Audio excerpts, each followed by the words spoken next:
How can you win more deals for your clients by getting their offer accepted? So many agents right now are working with clients that are on their third, fourth, fifth, 10th offer. It's exhausting not only for you as an agent, but it's exhausting, emotionally draining for your client. So not only do you end up losing deals, but realistically, sometimes it makes clients just want to give up, throw in the towel, and you're done and you've lost a buyer. So are there things that you can do that actually change the game to get your offer on the top of the pile to be accepted more often? I do believe there are. Actually, I know there are. My name is Chris Bryant. I'm a real estate coach, a broker, and an agent. I've been an agent for 22 years now, and I've got 7 things here, 7 things that you can do to really help you win the day for your buyers. The first is this: you need to manage your clients' expectations. And so it used to be 22 years ago when I started real estate, it's a completely different market, completely different world. Now with buyers, I really think it's important that you sit down and you have a conversation with your client about the market that they're in, what it's like, the number of offers, the expectations. Here's what I want to encourage you to do. Sit down and have a cup of coffee with them and actually talk to them. If you'll do that, you're going to build more trust and more relationship with them so that throughout the journey, they'll trust you more, you'll trust them more, there'll be more rapport built so that really it's a much better experience. But really, as far as managing expectations go, there's a couple of things. One, you need to give them a market snapshot. So give them a market report, show them the data, what's happening in your market right now. They need to know that. 2, I would encourage you to run comps on the home that they want to buy. So if they want to buy a $300,000 house with 3-bed, 2-bath, go pull up the last 20 houses that are 3-bed, 2-bath homes for $300,000 and show them what they sold for, list price to asking price. I hear agents talking about my client won't go over asking price and everything's selling over asking price. Well, that's up to you to help them see that. So I would encourage you to give them a market report, give them a report of comps that compares to the house that they want to buy. And then really, third, you need to help them understand the market. How many offers? You need to tell them, on average, people aren't getting their first offer or even their second or their third accepted. It takes multiple offers oftentimes to get to the peak of the mountain.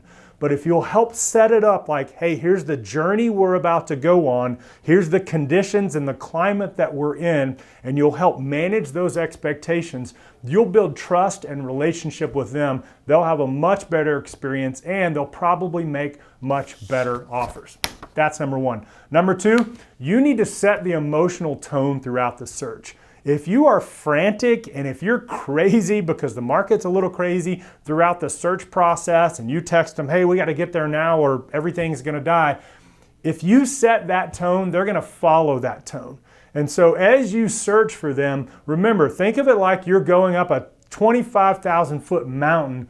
You've got to set the tone for what this journey is going to be like. And I know they set the tone as well. They're the client. They're leading in some way as well. But as the guide, which is what you are, you need to set the tone throughout the search so that they know what to follow, what to mirror. Okay? So that one's a little hard to pinpoint, but I think it's so important for you to set the emotional tone of how this process is going to work. Number 3, you need to tailor your offer to the seller's needs. Now listen, I know you work for the buyer, but the best way for you to do that is find out what matters to the seller. Yes, I know what matters to them. They want as much as they can. But I'm going to encourage you to call the agent. Always call and talk to the agent who has it listed. Have a conversation with them, not just text. Because remember, you're building relationship with the agent in that small moment, not just texting over an offer or emailing over an offer, but call them and ask them, hey, tell me what matters to your seller. Is it a delayed closing date? Is it they want to keep the swing set? What matters to them? What would make this a really good offer besides price to them? Find out what matters to them. That's going to give you some brownie points with the agent, but it's going to help you make a better offer. Okay? Number 4, make your offer stand out. Go strong.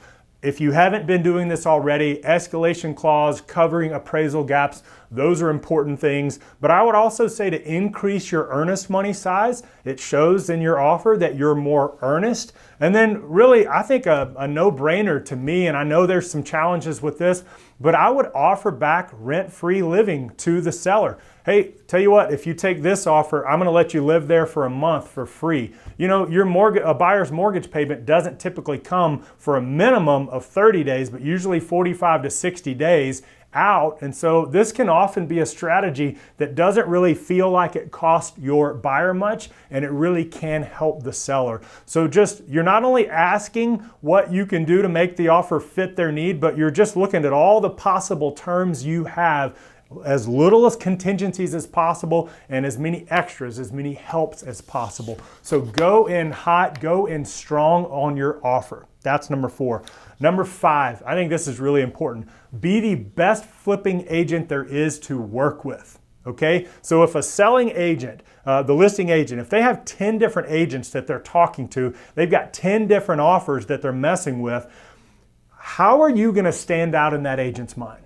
I want you to be the absolute best agent. They love talking to you. They love working with you. You make things simple. You make things easy. You're not complicated. You don't make your buyers complicated. You're the easy go-to agent. Make it to where if they're sitting in front of their client, their seller, and they've got 3 offers to choose from, they're going, Chris, man, he's been so easy to work with. He seems solid. His client seems solid. So a few things you can do to do that. One, when you send over your offer, I would encourage you to send it over with a snapshot of the main bullet points in an email.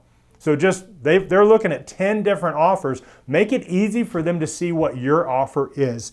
Also, I would encourage you to send a little 1-minute video with your offer of you just going over the terms. Hey, here's what my offer is. My clients are this, this, and this. You know, some people say to do love letters. Those are real iffy in our market. They're kind of a no-no. But this isn't a love letter or a love video. This is just you building a little bit of rapport with the agent, going over the terms, and again, you're standing out.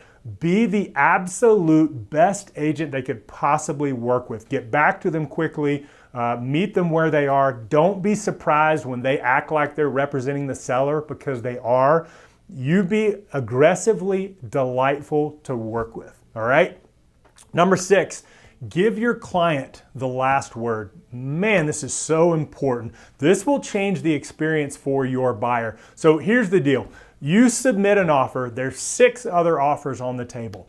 Gone are the days when you submit an offer and you just wait. You don't need to just wait. You need to submit that offer, and you need to buddy up and stay really close to the listing agent and ask them questions. Hey, where are we in the midst of things? Hey, what's the highest offer? They may not tell you what the highest offer is coming in at, but you need to ask. And here's what I'm after. Let's say you're making an offer on a $250,000 house. You've made a $260,000 offer for your client. You're asking the agent, hey, where do we need to come in to win this? I know you've got 7 offers. You told me somebody's higher than ours. Where do we need to come in? Well, if you came in at $275,000, you would beat all the other offers. What I want to do with that information is take that back to my buyer and at least give them the option to say yes or no.